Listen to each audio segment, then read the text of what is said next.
இப்போது நாம் இப்போ பேச இருக்கக்கூடிய சப்ஜெக்ட் என்ன அப்படின்னா, வரப்போகும் திருக்கணித சனி பயிற்சி. அதாவது ஏப்ரல் மாதம் வர இருக்குது.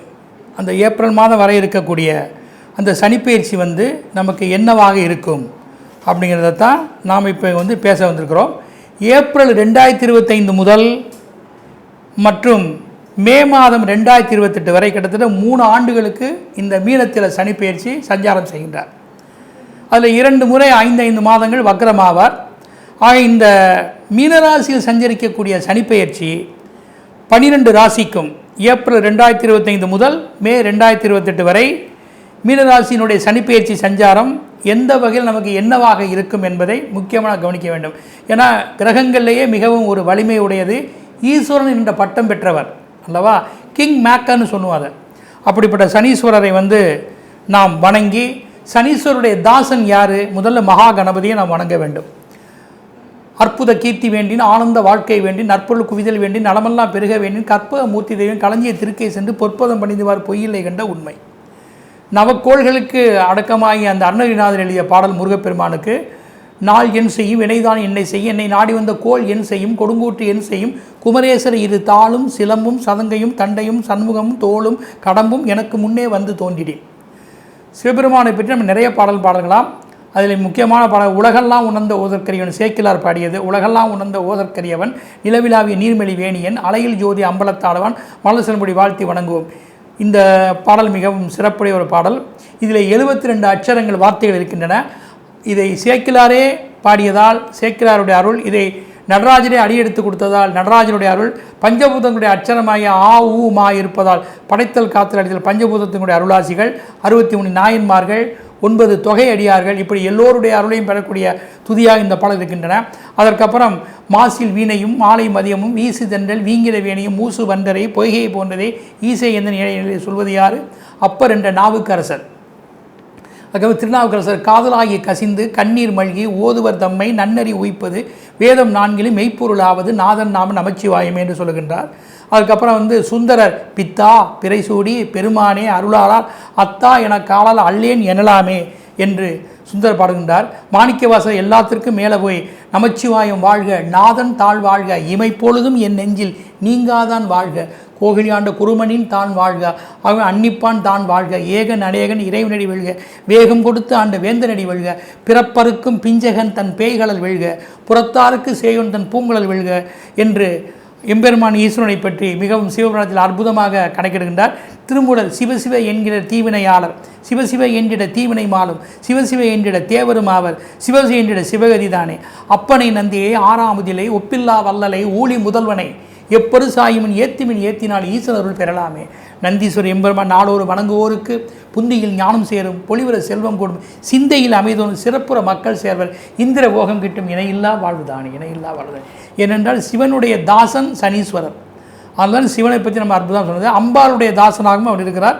அதனால் அபிராமி அம்மனுடைய பாடல்களை பாடுவதும் அம்பிகையினுடைய பாடல்களை நாம் செய்வதும் தனம் தரும் கல்வி தரும் ஒரு நாளும் தலைவரியா மனம் தரும் தெய்வ வடிவம் தரும் நெஞ்சில் வஞ்சமில்ல இனது நல்லன எல்லா நண்பர் என்பவருக்கே அபிராமி கடைக்கண்களே.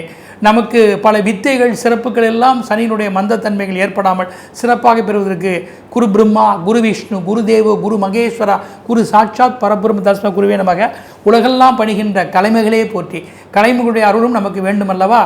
அதனால் புத்தகத்தில் உரை மாதே பூவில் அமர்ந்துரை வாழ்வே வித்தக பெண் பிள்ளை நங்காய் வேத பொருளுக்கு இறைவி முக்தியின் குடையுடையாலே மூவுலகம் தொழும் தேவி செப்புக முத்தனையுடைய செவ்வரி ஓடிய கண்ணாய் முத்து நிறந்த வெண்பல்லாய் முருகம்பி மேல் நிறத்தாலே தக்கோலத்தின்று எக்கால் உடைத்துழும் எழுத்தரு புத்தி உணைப்பை ஆக்க எம்பெருமாட்டி சரஸ்வதி பூஜை பண்ணி பாலோடு பழத்தை நிரப்பி நங்காய் நங்காய் நமோஸ்து ஞான கொழுந்திய நமோஸ்து கல்வி கரசிய நமோஸ்து கணக்கரிய தேவிய நமோஸ்து அஷ்டலட்சுமியும் ஒன்று சேர இஷ்டமித்திரர்கள் இணைந்து சேர ஈடில்லா செல்வங்கள் ஈரெட்டும் எங்கள் இல்லம் வந்து சேரட்டும். அஷ்டலட்சுமி என்பது 8ஐ குறிக்கும். ஓம் நமோ நாராயணா என்பது 8 எழுத்து மந்திரம். செடியாய வல்வினைகளை தீர்க்கும் திருமாலே நெடியானே வேங்கடவா நின் கோயில் வாசல் அடியாரும் வானவரம் அரம்பையரும் கிளந்தியங்கும் படியாய் கிடந்து பவளவாய் காண்பானே என்று சொல்வது யார்? பாசுரங்களாகிய ஆழ்வார்களுடைய பாசுரங்களாகும். இப்படிப்பட்ட பாசுரங்களாலும் இறைவனுடைய அருளாலும் நவகிரகங்களாலும் திக்பாலர்களாலும் சனீஸ்வரன் நீலாதேவியே போற்றி ஈஸ்வரின் தாசனையே போற்றி சூரியன் மைந்தனே போற்றி காலபைரவருடைய அருளாசி பெற்றவனே போற்றி பைரவரின் நேசனையே போற்றி அப்படிப்பட்ட அம்பாளுடைய நேசனையே போற்றி அப்படிப்பட்ட சிவன் அருள் கொண்ட அந்த சனீஸ்வரன் நீலாதேவியை வணங்கி சிவன் அம்பாள் பெருமாளுடைய ஆசியாக இருந்து கொண்டு இந்த வரப்போகும் மீன சனிப்பெயர்ச்சி 12 ராசிக்கும் எத்தகைய பலன்களை அவர் தரப்போகிறார் ஆண் பெண் இருபாலருக்கும் என்பதை பலன்களோடும் பரிகாரங்களோடும் இப்போது நாம் பார்க்க இருக்கிறோம். முதல்ல மேஷம். இப்போ இந்த மேஷம் விரயச்சனியாக 7.5 சனியாக துவங்குகின்றார். அதனால் உங்கள் ராசிக்கு ஏற்கனவே அவர் அசுபர் பாதகாதிபதி. இப்படிப்பட்ட ஒரு 12 வருவது இது 7.5 சனியுடைய ஆரம்ப கட்டம். இப்போ 7.5 உங்களுக்கு ஆரம்பம். அப்போ உங்களுக்கு அந்த 7.5 ஆரம்பங்கிற போது நமக்கு என்ன அப்படின்னா, உங்கள் ஜனன ஜாதகத்தில் சனீஸ்வரர் அனுகூலமான பாவங்களில் இயற்கையிலே இருந்தால் அல்லது அவருக்கு உண்டான யோகங்கள் இடம்பெற்றிருந்தால், இப்போது உங்கள் ராசிக்குரிய அனுகூலமான தசாபுத்தியுடைய கிரகங்கள் இருந்தால், இந்த 7.5 சனி இடம்பெற்றாலும் கூட உங்கள் ராசிக்கு ஒரு பெரிய பாதிப்பை தராமல் நீங்கள் தற்காத்து கொள்ள முடியும். அது மட்டும் இல்லை, இப்போ ஒரு பாதிப்புனா எந்த வகையில் பாதிப்பை தருவார் உங்களுக்கு? பணம். இவர் தனஸ்தானத்திற்கு இடையூறான 3ஆம் பார்வை அமைந்துள்ளது. ஆக பாக்கியஸ்தானத்துக்கு இவருடைய 10ஆம் பார்வை அமைந்துள்ளது. ஆக தனம் என்று சொல்லக்கூடிய 2 10ஐயும் தன்னுடைய பார்வையில் வைத்திருக்கிறார். ஆக இந்த 2 பாவங்களாக ஏற்படக்கூடிய பார்வைகள் விசேஷ பார்வைகளாகும். இதனால் தன் விஷயத்தில் குறிப்பாக பாதிப்புகள் இருக்கவே செய்யும்.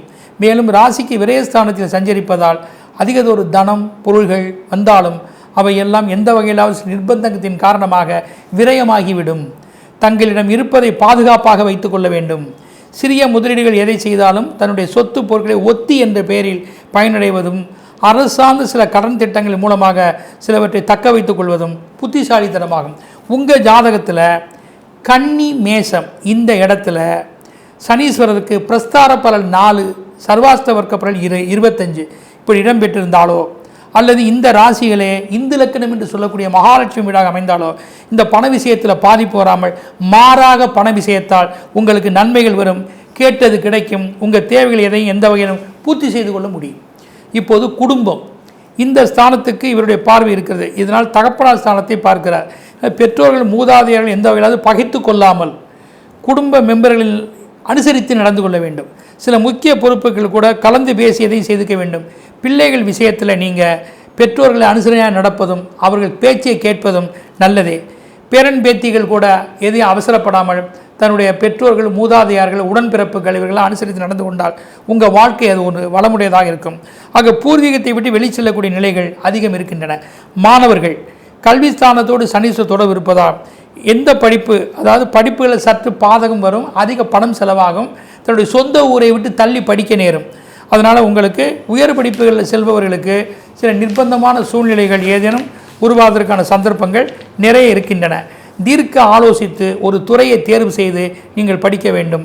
சரியான ஆலோசனைகளும் பழக்க வழக்கங்களும் நட்புகளும் தேவை. தொழில். சொந்த தொழில் இருப்பவர்கள் ஆலைகளில் ஆவணங்களை சரியாக சீர்படுத்திக் கொள்வதும், தனது கணக்கு வழக்குகளை முறையாக செய்து கொள்வதும், லேபர் விஷயத்தில் சரியாக நடந்து கொள்வதும், தன்னுடைய தொழிலில் என்ன பலவீனம் இருக்கிறது என்பதை அறிந்து அதை போக்குவதற்கான வழிகளை மேற்கொள்வதே யாவும் உங்களுக்கு பாதிப்புகளிலிருந்து நீங்கலாம். ஆக இந்த விஷயத்தில் நீங்கள் கவனமாக இருக்கணும். தொழில் ரகசியங்களை காப்பாற்றி கொள்ள வேண்டும். தன்னுடைய பணியாட்களை தட்டி கொடுத்து வேலை வாங்க வேண்டும். தனக்கு மேலே கீழே உள்ள அதிகாரிகள் யாராக இருந்தாலும் ஏதோ நமக்கு இருக்காது என்று அதிகாரம் செய்யாமல் அவர்களை அனுசரித்தால் உங்களுக்கு ஜீவனத்தில் பலவிதமான நன்மைகளை நீங்கள் பெற முடியும். உத்தியோகத்தில் இருப்பவர்களுக்கு ஓரளவு உயர்வுகள் அதிக பிரயத்தனத்தின் பேரிலே அமையும். ஆக எப்படியும் இடமாற்றம் ஏற்படும், வேலைப்பளு அதிகம் இருக்கும், நல்ல அனுபவம் ஏற்படும். எந்த வகையிலும் நீங்கள் முயற்சித்த வேலை ஓரளவு கிடைக்கும் பணியை நன்கு செய்து கொள்ள அதை நல்ல விதமாக தக்க வைத்துக் கொள்ள வேண்டும். உங்கள் முயற்சிகள் பழுதில்லாமல் பலரை நீங்கள் சார்ந்து எதையும் செய்து கொண்டால் அது பயனுள்ளதாக மாற்றிக்கொள்ள முடியும்.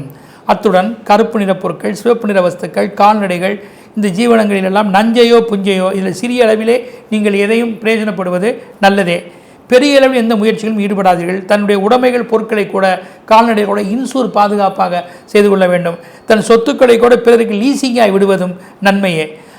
கலைத்தொழில் இருப்பவர்கள் மிகவும் கவனத்தோடு நடந்து கொள்ள வேண்டும். சரியான நன்மைகள் அதிகமாக இல்லை. சொந்த தயாரிப்போ அல்லது முயற்சிகளோ கூடாது. அரசியல் இருப்பவர்கள் கட்சியின் பணிகளிலும் தனது பிரத்யேக கூட்டாளிகளோடு நல்ல அணுகுமுறைகளை செய்து கொள்ள வேண்டும். இதில் எந்த முயற்சிகள் இருந்தாலும் நல்லதோ கெட்டதோ தானே எதையும் எடுத்து செய்தால் இங்கிதமாக நடப்பது நல்லதே. பிராமிகளாலும் பிரச்சனைகள் வரும், பார்த்து நடந்து கொள்ள வேண்டும்.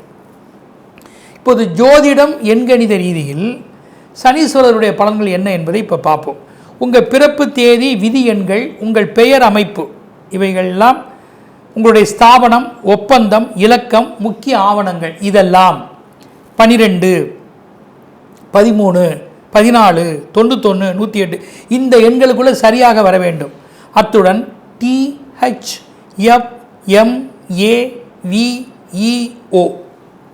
இந்த எழுத்துக்களை முதலாக கொண்டு துவங்கக்கூடிய எழுத்துக்கள் உள்ள நபர்கள், நிறுவனங்கள், இந்த எழுத்துக்களை முதலாக கொண்டு துவங்கக்கூடிய நபர் நிறுவனங்களால் உங்களுக்கு ஓரளவு சாதகம் இருக்கும்.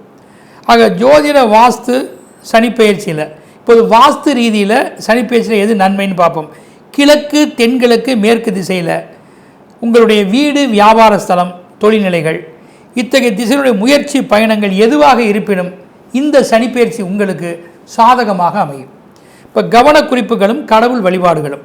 இப்போ காக்கைக்கும் நாய்க்கும் சிகப்பு நிற பிராணிகளுக்கும் உணவு வைப்பது, ஏழை எளியவர்களுக்கு எந்த வகையிலாவது மருத்துவ உதவிகளோ தன்னால் முடிந்த தானமோ செய்வது, ஒரு முகம் இருமுகம் கொண்ட அல்லது 3 முகம் கொண்ட ருத்ராட்சம் அணிந்து கொள்வது, பூஜிப்பது, ஸ்வஸ்திக்கு, ஸ்படிகம், சன்ஸ்டோன் இவற்றை பயன்படுத்துவது, சிதம்பர சக்கர எந்திரம் அல்லது விஷ்ணு மூலிகை இவற்றை பூஜிப்பது, சில விரதங்களாக அதாவது சங்கடகர சதுர்த்தி, சஷ்டி, சத்யநாராயண பூஜை, பிரதோஷம், சனி ஞாயிற்றில் வரக்கூடிய பௌர்ணமி, அம்மன், தேய்பிரை அஷ்டமி, பைரவர் வணங்குவது இவை யாவும் நன்மையே. அத்துடன் வழிபாட்டு ஸ்தலங்கள் சேலத்தில் உள்ள ராஜகணபதி, அதற்கப்புறம் அங்கே இருக்கக்கூடிய சுகனேஸ்வரர், பின் நவபாஜானத்தாலான பெரிச்சியூரில் இருக்கக்கூடிய சிவகங்கை மாவட்டம் அங்கே இருக்கக்கூடிய ஒற்றை சனீஸ்வரரையும் அந்த பைரவரையும் வணங்குவது, மற்றும் வயலூரில் இருக்கக்கூடிய முருகன், ஸ்ரீரங்கம் ரெங்கநாதர், பட்டினம் துர்காதேவி மற்றும் சென்னை பெசன்ட் இருக்கக்கூடிய லட்சுமி நாராயணன் இவர்களெல்லாம் ஒரு சேர வழிபட்டால் உங்களுக்கு இந்த மேச சனியால் ஒரு 7.5 சனியால் பெரிய பாதிப்புகள் இல்லாமல் சற்று தன்னை தற்காத்து கொண்டு சாதகமான பலன்களையும் இறையருளால் பெற முடியும் என்பதை நீங்கள் நிலைநிறுத்தி செயல்படவும் நல்லதே. கடவுள் அருள் டிவியை பார்த்தமைக்கு நன்றிகள். மேலும் இது போன்ற தகவல்களை தெரிந்து கொள்ள கடவுள் அருள் டிவியை சப்ஸ்கிரைப் செய்யுங்கள். மறக்காமல் பெல் ஐக்கானை கிளிக் செய்யுங்கள்.